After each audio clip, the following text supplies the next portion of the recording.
Salut les gens, j'espère que vous allez bien, que vous passez un très bon week-end catch parce qu'en ce moment c'est juste de la folie. Il y en a à fond et c'est juste énorme. Je pensais pas faire une petite vidéo sur le NXT TakeOver 30, mais après l'avoir vu, sincèrement, il est vraiment juste énorme. C'est de la folie. Donc du coup, je pouvais pas rester comme ça et vous faire de petites vidéos. Donc du coup, c'est parti pour un petit review. C'est parti les gens.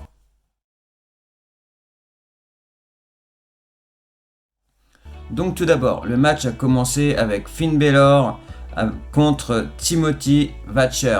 Alors franchement, c'était juste énorme, il y a eu beaucoup de chaînes pendant tout le match, c'était énormément technique.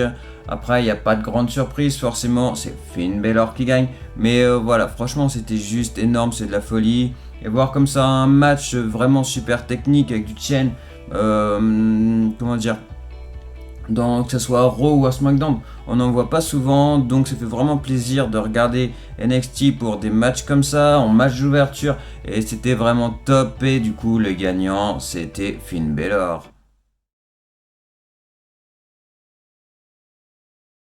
Le match pour le North American Championship.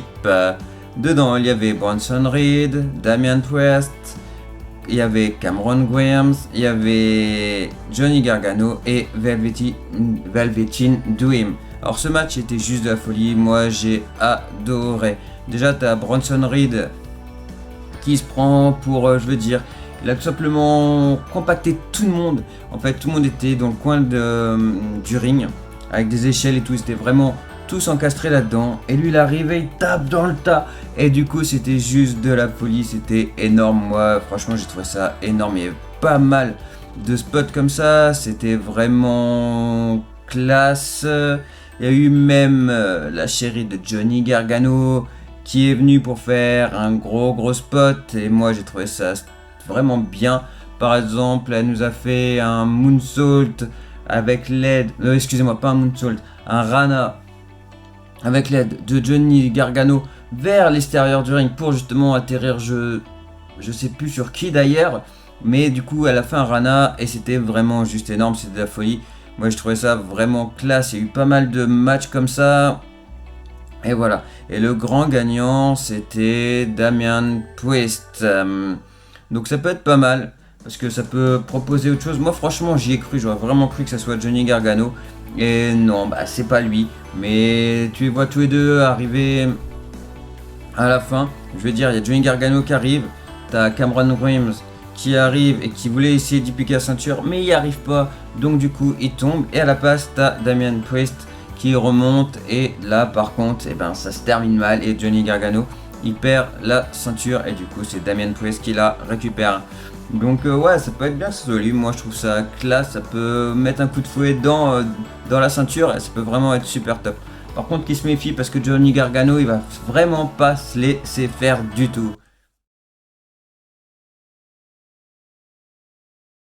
Ensuite le match Adam Cole, Pat McAfee. Alors franchement McAfee déjà ce que je veux dire c'est que c'est pas un catcheur et franchement il a vraiment fait un match de fou. Après c'était clairement pour le mettre en avant parce qu'Adam Cole, ben, pendant tout le début de match, il a fait, comment dire, ben, il a fait que de prendre pendant tout le match. Et voilà, donc on sait très bien que c'était pour tout simplement le mettre en avant. Moi du moins c'est ce que je pense et c'est ce que j'ai pensé quand j'ai vu le match. Mais voilà, je pense que c'était pour le mettre en avant. Et il a fait vraiment des trucs de fou, franchement, McAfee, et c'était juste de la folie. Par exemple, il est sur le ring, avec un souhait, bah, il arrête à t'atterrir sur la troisième corde, et c'est vraiment juste énorme. Bah, après, voilà, il vient du football américain, et on sait très bien qu'ils ont des entraînements énormes là-bas, donc forcément, voilà, c'est pas n'importe qui niveau athlète. Mais voilà, franchement, et moi, je pense qu'on le reverra à venir. Mais du coup, sur un Sunrise Panama, et ben c'est Adam Cole Baby qui gagne. Ensuite, pour le NXT Women's Championship, Io Shirai face à Dakota Kai, accompagné de Raquel Gonzalez. Alors moi déjà, franchement, Io Shirai était vraiment hyper motivée. Franchement, je croyais même qu'à un moment, elle allait se transformer en Super Saiyan. Elle était vraiment à bloc, mais non, ça s'est pas fait. Mais franchement, elle était vraiment super à bloc. qu'est-ce que je peux dire? Ah ouais, franchement, mais le match était vraiment intense. Par contre, quand tu vois Io qui fait son moonsault et que du coup elle essaye de faire un tombé sur Dakota Kai, mais que l'arbitre il est dans les pommes et qui peut pas faire le tomber, et que là du coup tu as Raquel Gonzalez qui se ramène, qui plaque, comment dire, Io Shirai, qui du coup met Dakota Kai sur elle, qui réveille l'arbitre pour qu'il fasse un décompte. Mais tu fais, mais c'est pas juste, c'est juste abusé quoi, sincèrement. En plus, Io Shirai, elle est vraiment top en championne. Et là, avec le match qu'elle a fait, mais elle mérite énormément de gagner.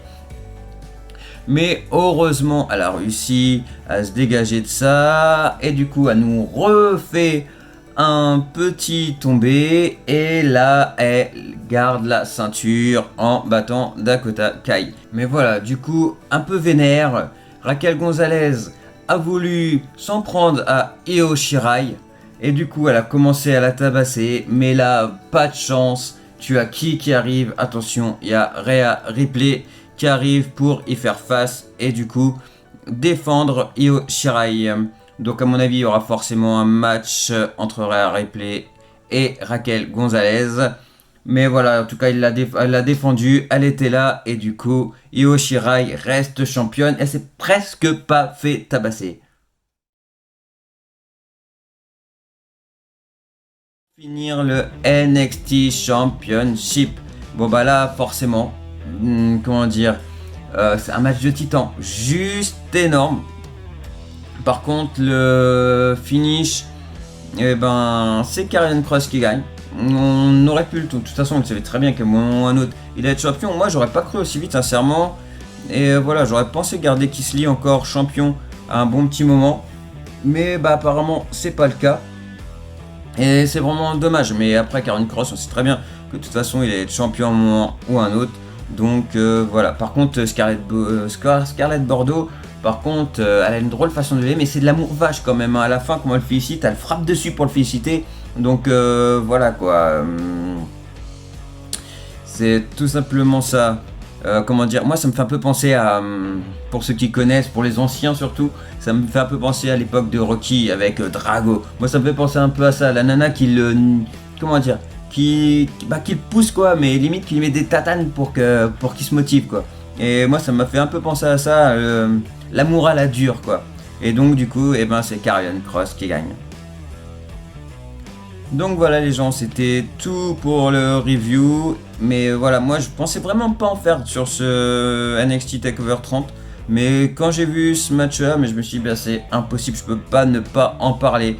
Franchement, c'était juste énorme, tu peux pas t'ennuyer du tout avec tous les spots et tout qu'ils nous ont proposés. Il y a beaucoup de choses différentes, c'était vraiment super classe. Oui, petite, j'ai oublié de dire, on a vu Cesaro.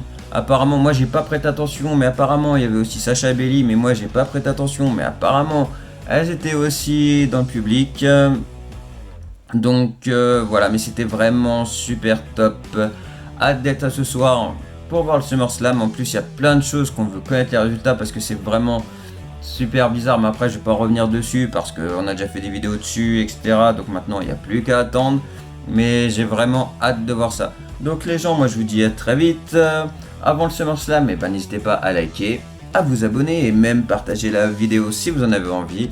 Et moi je vous dis à très vite pour le review de SummerSlam, parce que là forcément il y en aura un, c'est sûr et certain. Et voilà, on se dit à très vite, on se tient au courant et voilà, ciao les gens, salut!